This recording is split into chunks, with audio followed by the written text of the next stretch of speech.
स्वागत है आप सभी का हमारे YouTube channel Sachin coaching classes में।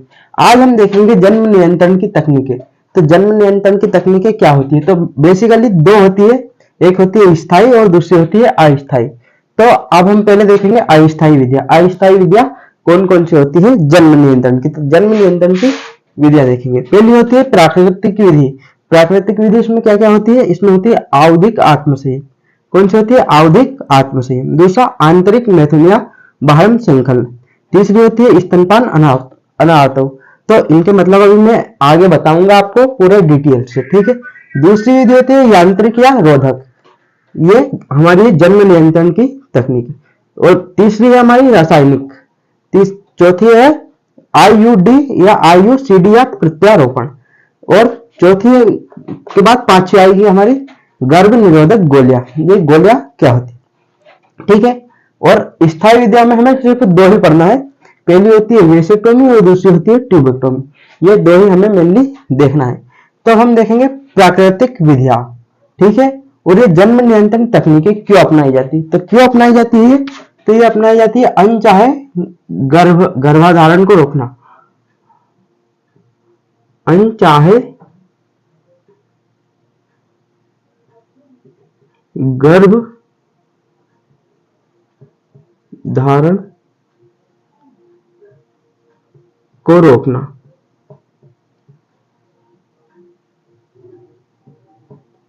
अनचाहे गर्भ को रोकने के लिए ये बनाई गई है, इन्हें सुझाई गई। तो हम देखेंगे अस्थायी की पहली विधि प्राकृतिक विधि। तो प्राकृतिक विधि में होता है, पहली आएगी हमारी आवधिक आत्मसंयम। तो इसमें क्या होता है?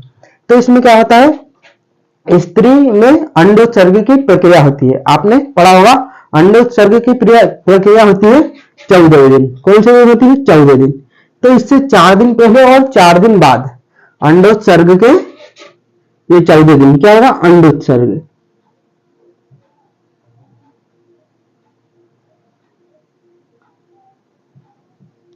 अंडोत्सर्ग, ठीक है। अंडोत्सर्ग होगा 14 दिन। तो इससे 4 दिन पहले यानी कि 10वां दिन और 4 दिन बाद यानी कि 18वां दिन। तो इस समय अंतराल में हमें संभोग से बचना चाहिए, ठीक है। तो 10 से 18 दिन या इसे आप 17 भी मान सकते हैं। 10 से 17 दिन संभोग के बीच संभोग से बचना चाहिए। यही होते हैं हमारा आवधिक आत्मसंयम, ठीक है। यह हुआ हमारा आवधिक आत्मसंयम पहला वाला। अब दूसरा देखें आंतरिक मिथुन या बाह्य संकलन या स्खलन, ठीक है। तो बाह्य स्खलन या आंतरिक मैथुन, तो इसमें क्या होता है? तो इसमें होती है संभोग की प्रक्रिया। कौन से संभोग होता है? संभोग।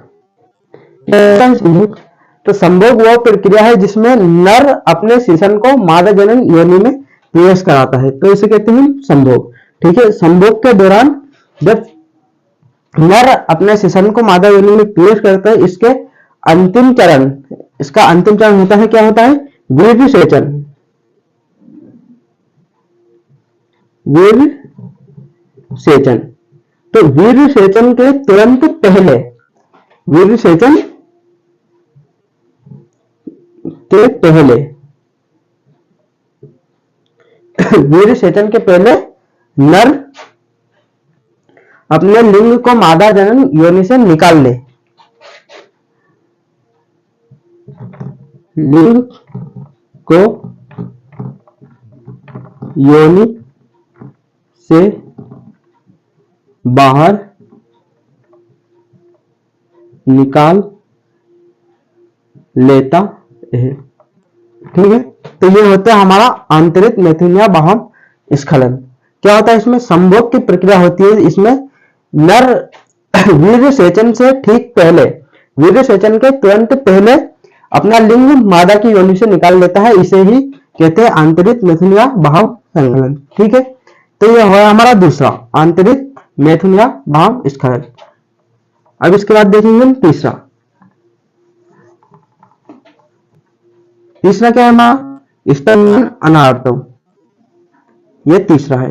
तो इसमें क्या होती है? जब शिशु होता है किसी महिला को शिशु हुआ, ठीक है, तो उसमें वह महिला दुग्धपान कराती है, अपने शिशु को दुग्धपान कराती है लगभग 6 महीने तक, 4 से 6 महीने तक दुग्धपान कराती है। तो इस दौरान उनमें अंडोत्सर्ग की प्रक्रिया बंद हो जाती है। क्या हो जाती है? अंडोत्सर्ग की प्रक्रिया बंद हो जाती है।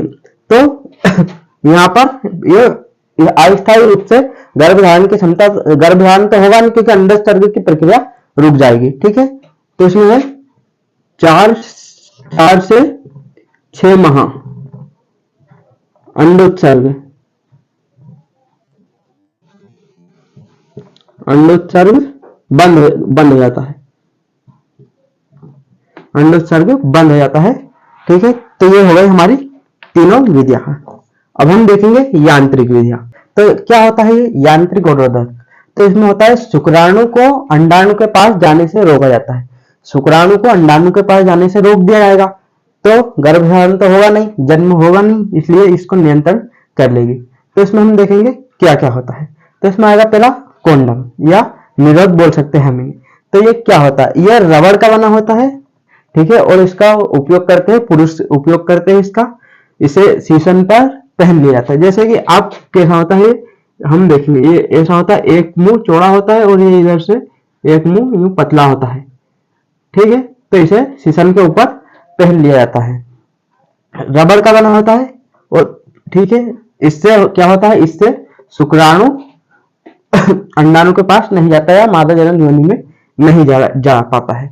दूसरा देखेंगे हम फेमिडोम। फेमिडोम क्या होता है? तो फेमिडोम भी एक प्रकार का कॉन्डम है, लेकिन इसका उपयोग महिलाएं करती है। तो ये फेमिडोम, फेमिडोम क्या है? तो फेमिडोम है यह महिला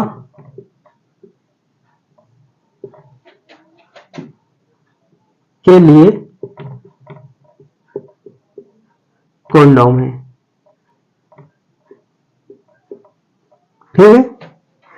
और फिर इसका एक आईएमपी जो आपसे पूछा जाएगा कि फर्स्ट कॉन्डम कौन सा था या फर्स्ट कॉन्डम का नाम कौन सा था? तो ये था रक्षक, हमारा इसका नाम रखा गया था रक्षक, ठीक है। बड़ी अच्छी बात है, रक्षक नाम रखा गया इसका। लेकिन ये रक्षा नहीं करता है, जन्म को नियंत्रण करता है, किसी को होने से रोकता है, तो ये रक्षा थोड़ी ना करता है। फिर आगे हम देखेंगे डायफ्राम। डायफ्राम सर्विकल कैप और वोल्ट कैप। तो ये मेनली महिलाओं में यूज किए जाते हैं, ये मेनली महिलाओं के लिए होते हैं डायफ्राम, सर्विकल कैप और वोल्ट कैप, ठीक है। इसका यूज केवल फीमेल करती है, यानी कि महिलाएं करती। और इसको कहां पर लाया जाता है? ग्रीवा और योनि के जॉइंट, यानी कि जंक्शन होता है जहां पर उसके जॉइंट वाले भाग पर लगाया जाता है, ग्रीवा और योनि का, ठीक है। इनमें कुछ केमिकल डाले जाते हैं। ये ऐसी संरचना होती है कैप के समान, ऐसी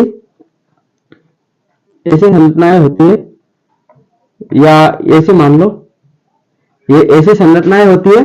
तो इनमें पहले केमिकल डाला जाता है, इनके अंदर केमिकल भर लिया जाता है और इन्हें यहाँ पर ग्रीवा और योनि के मिलान बिंदुआ जॉइंट भाग पर लगा दिया जाता है, ठीक है। तो जो केमिकल होते हैं ये क्या करते हैं? ये लगाएंगे तो ये शुक्राणु को अंडाणु के पास जाने से तो रोकेंगे ही, लेकिन जो ये केमिकल रहेगा इनके अंदर, ये शुक्राणु नाशी होता है। कैसा? शुक्राणु नाशी, यानी कि ये शुक्राणु को नष्ट कर देता है ये केमिकल, ठीक है। अगला हम देखेंगे रासायनिक विधियां। तो रासायनिक लिखा है तो मतलब रसायन से, इसमें रसायनों का उपयोग किया जाएगा। तो रसायन में क्या क्या कौन कौन से रसायन यूज किए जाएंगे? तो बोरिक एसिड यूज किया जाएगा, बोरिक एसिड, लैक्टिक एसिड और साइट्रिक एसिड। ये पूरे एसिड है, यानी कि अम्ल प्रकार के है। तो इसमें ये रसायन यूज किए जाएंगे। तो ये किस प्रकार होते हैं? तो ये रसायन होते हैं, ये फोम के रूप में हो सकते हैं या फिर क्रीम के या जेल के रूप में हो सकते हैं, ठीक है। तो और ये कैसे होते हैं? शुक्राणु नाशी होते हैं। शुक्राणु नाशी यानी कि शुक्राणु का नाश कर देते हैं, ठीक है, यानी कि शुक्राणु को मार देते हैं।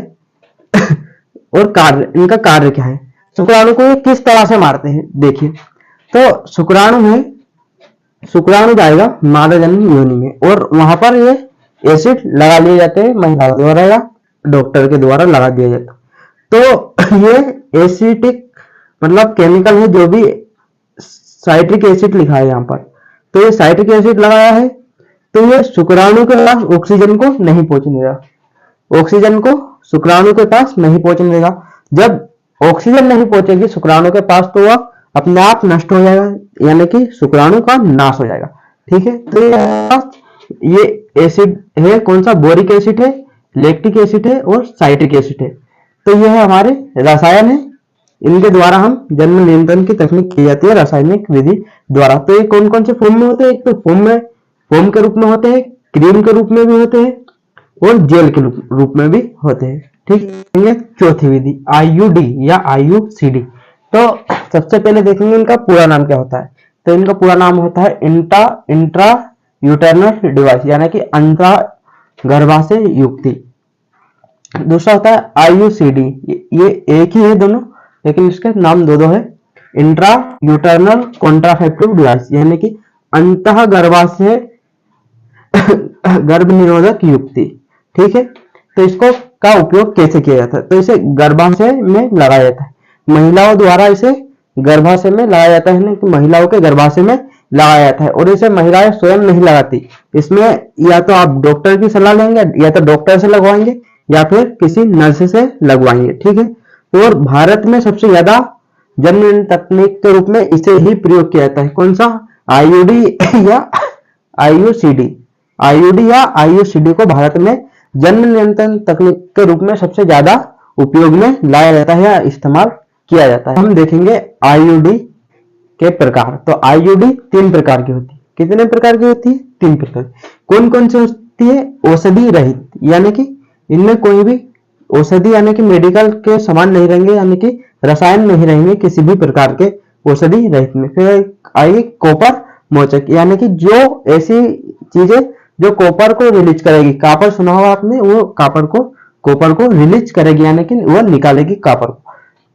तीसरी होती है हमारी हार्मोन मोचक, ये जो कुछ हार्मोन्स निकालती है जिनकी वजह से जन्म नहीं हो पाता, यानी कि कोई शुक्राणु नष्ट हो जाते हैं या फिर शुक्राणु नहीं बनते, ऐसा होता है इसमें हार्मोन मोचक में, यानी कि इनमें मेनली हार्मोन्स का रोल रहेगा।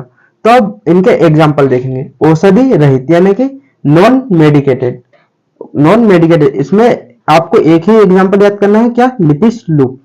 कौन सा, लिपिस लूप। क्या होता है लिपिस लूप, अब देखिए एक ऐसी आकृति होती है लिपिस लूप,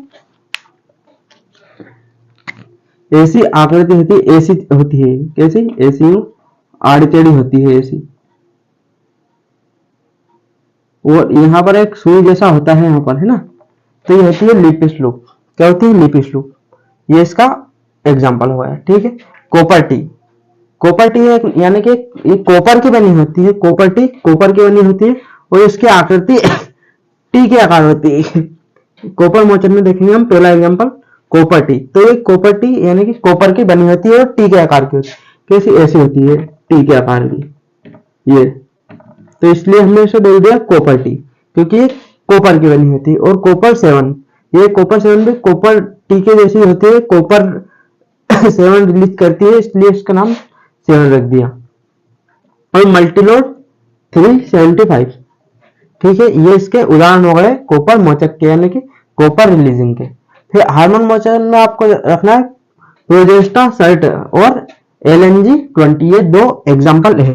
ठीक है, अब हम देखेंगे नॉन मेडिकेट यानी कि औषधि रहित, तो इसमें किसी भी प्रकार का कोई केमिकल नहीं रहेगा। ठीक है, तो इसका एक उदाहरण है ओनली, कौन है, लिपिस लूप। लिपिस लूप क्या होता है, लिपिस लूप, तो ये ऐसी संरचना होती है, कैसी, अभी बना के दिखाता हूं आपको।